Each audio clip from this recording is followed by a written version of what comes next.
Ito mga kalakbay, magandang hapon. Andito naman tayo sa ating farming sa area namin ni Mrs. Ayan, magtanim tayo ng takunan dwarf. Ito, may nabili kami ni Mrs. dyan sa may Mintal. Dagdag, tanim namin ito. Investment para sa retirement niya. May hinukay na tayo dyan. At ito, may buko tayo. Ayan o. May 28 piraso po tayo. Doon po natin kinuha, ayan o, inakyat natin kanina yung buko. Medyo makaya lang natin akyatin, kaya yan, nakakuha tayo ng buko. Hindi na natin kailangan magbili sa downtown. May mga centennial tayo dito, medyo mahirapan tayo magakyat. Ayan, medyo makaya-kaya pa natin kasi bata pa man siya. Pero centennial din yan, nasa mga 15 years na. Kaya yan o, nasa mga 20 feet. Kaya ito, nakakuha tayo ng buko. Ayan mga kabayan, no? Meron tayong takunan na dwarf. Ito, itanim natin ito. Dagdag natin dito sa ating area. Tsaka may dalhin tayo na buko. Tsaka yan, may abono tayo mga kabayan. Bali, abono natin sa ating mga niyog. Ito, sa centennial natin. Ito, ammonium, amusol. Ayan, no? 2100, 24 sulfur. Ayan o, may logo talaga ng niyog.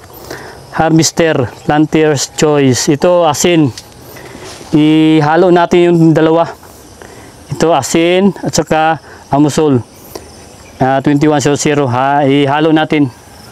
Ayan, at magtanim tayo ngayon para maka-prepare tayo sa pag-uwi mamaya. Hapon na tayo ngayon. Okay, ito na. Yung magandahan kasi malaki yung ano natin, no?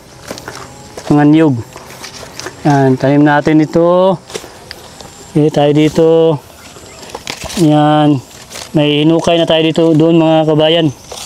Ready to plant na lang ito. Yan, no? Tsaka may abono tayo, yan, no? Abunuhan natin. Popo.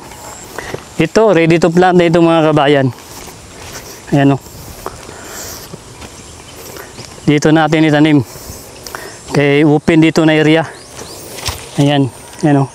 Yung kagandahan kasi open yung area o. Wala pa tayong mga tanim na medyo mataas. Kaya dito, makuha talaga yung sunlight. Kasi doon, may mga centennial tayo. At saka maganda yung araw. Nandun yung mga tinanim natin ng mga takunan dwarf. Andun, bali nasa 100 na yung natanim natin doon banda, doon sa may sagingan natin na pinull out na natin. Kaya dito tayo magtanim ng panibagong takunan. Ayan po yung bahay kubo namin ni Mrs. Ayan, may takunan din tayo. 7x7. Ayan yung meters ang layo ng ating pagtanim.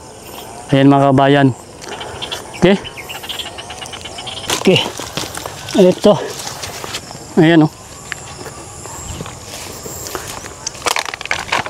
Ito yung mga panibago natin pagtatanim. Ayan, may mga hinukay na tayo.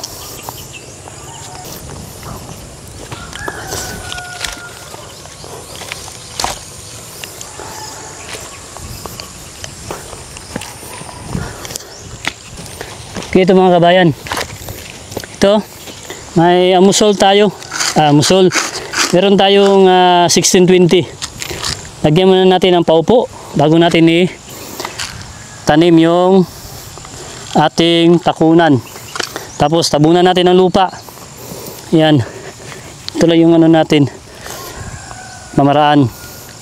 Tabunan natin bago natin ilagay yung ating bakunan. Yan. Takpan muna natin yung abono natin mga kabayan. Tsaka ito, tanim natin ito. Ayan o. Ganda ng ating takunan. Ayan mga kabayan o. Ganda na kayang dahon. Tsaka malaki yung bunga niya. Ganito. Bali ito yung ano natin. Dito, banda. Kasi ito yung sikat ng araw. Ayan o. Yan. Okay. Huwag na masyadong malalim. Yan o. Okay. At least meron na tayong matanim. Ayan mga kabayan. Okay. Ganda yung presyuhan ng ano ngayon. Kilo ng niyog. Nasa 18.50 yung buo. Yung kilo. Diyan sa may buyer. Diyan sa may Kalinan. At saka yung kupras 82.50 pesos. Ganda ng presyuhan. Ayan mga kabayan. Kasi pag-export na ito ginadala na sa ibang bansa. Marami kasi magawa itong niyog. Yung pangailangan araw-araw, yung mantika, yun. Marami din mga haplas. Ganda. Ayan. Okay. Ito yan. Ito may butas tayo.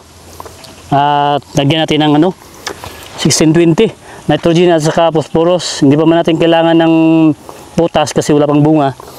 Yan, ito yung kailangan natin, nitrogen at saka phosphorus para sa ugat at saka sa dahon. Yan ito yung paupo natin mga kabayan. Yan, lagyan natin, tapos takpan natin. Ito yung ginagawa natin kung magtanim tayo mga kabayan. Dahil nasubukan na natin na maganda yung resulta. Saka ito, ayan, ito natin ilagay sa ating butas. Ayan ganda. At saka takpan natin ng lupa. Ito na, takpan natin ng lupa. Ayan para ready to plant na. Pwede natin kamayin, kaya maganda yung lupa buwaghag, malambot. Yan. Huwag na masyadong takpan.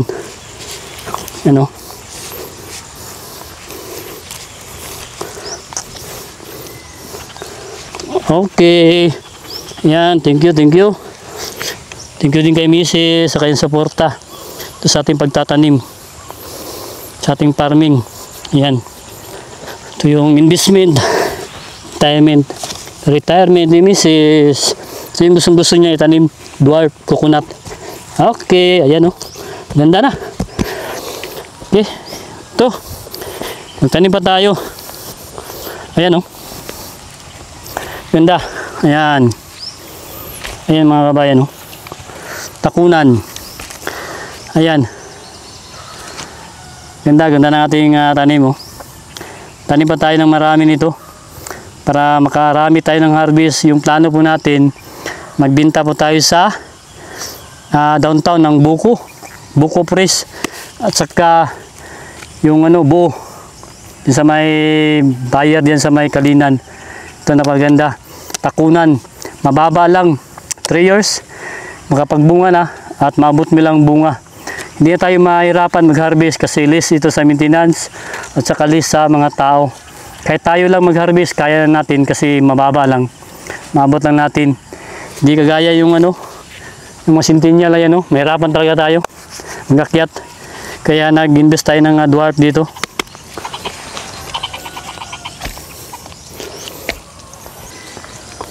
Ayan yung natin mga centennial. Ayan, mataas na. Hindi natin maabot. Kaya ginapasungkit na lang natin yan pag mag-harvest tayo. Pero ito, nakaya pa natin akyatin. Ito medyo bata-bata pa. Nasa mga 15 years old pa ito. Kaya medyo naakyat natin yung puno ng durian. Nyug. Yung butong yan, magtanim pa tayo dyan. Saka yan, may mga rambutan tayo. Durian. Ito, medyo may pa tayo dyan. Bakante, taniman pa natin yan. Ayun mga kabayan, ganda ng matanaw natin dito. Sa tingnan, sa ating mga mata, makikita natin yung mga tanim. Malusog, saka tahimik. Ito, mga ibon lang yung marinig natin. Mga hayop dito sa area. Saka simoy ng hangin, presko. Ayan, ganda ng pakiramdam natin. Yung lalo na makita natin yung mga tanim ay mawala na yung pagod natin. Ano? Ganda ng view. Dito matanaw natin ang area. At saka doon, yung bahay kubo natin, namin ni Mrs. Ayan, paglabas natin sa bahay kubo, yan, matanaw mo mga tanim mo na napakalusog. Yan, happy farming po tayo.